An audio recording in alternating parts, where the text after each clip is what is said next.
ভাবুন তো ২০২৯ সাল থেকে ইউরোপের বাজারে বাংলাদেশের তৈরি পোশাক বিক্রি হতে হলে দিতে হবে ১২% শুল্ক। অথচ ঠিক পাশের দেশ ভিয়েতনামের পোশাক সেই বাজারে যাবে সম্পূর্ণ শুল্কমুক্ত। প্রশ্ন হচ্ছে, প্রস্তুতি ছাড়া আমরা কি সেই প্রতিযোগিতায় টিকতে পারবো? ২০২৬ সালের নভেম্বরে বাংলাদেশ আর স্বল্পোন্নত দেশ থাকবে না, উঠবে উন্নয়নশীল দেশের কাতারে। শুনতে গর্বের বিষয়, কিন্তু এর পরিণতি ভয়াবহ হতে পারে পোশাক খাতের জন্য। কারণ বর্তমানে যে শুল্কমুক্ত সুবিধা পাচ্ছে বাংলাদেশি পোশাক, তা ধীরে ধীরে বন্ধ হয়ে যাবে।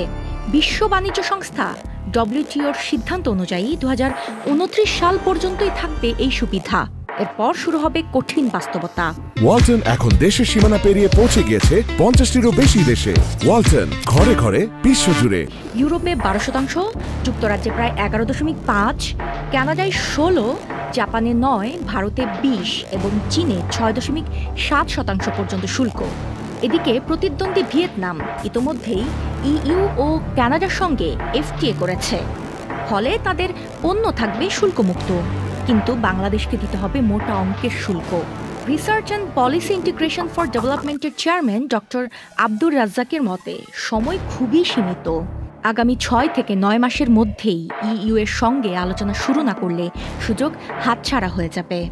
অন্যদিকে BGM এর সভাপতি মাহমুদ হাসান খান বলছেন, বাংলাদেশ অন্তত ২০৩২ সাল পর্যন্ত শুল্কমুক্ত সুবিধা চাইছে, কারণ প্রস্তুতির জন্য এই বাড়তি সময় জরুরি। তাহলে প্রশ্ন থেকে যায়, আমাদের পোশাক শিল্প কি সময়ের আগে প্রস্তুত হতে পারবে, নাকি একবিংশ শতাব্দীর সবচেয়ে বড় প্রতিযোগিতার মঞ্চে বাংলাদেশ পিছিয়ে পড়বে? UK Asha, channel I.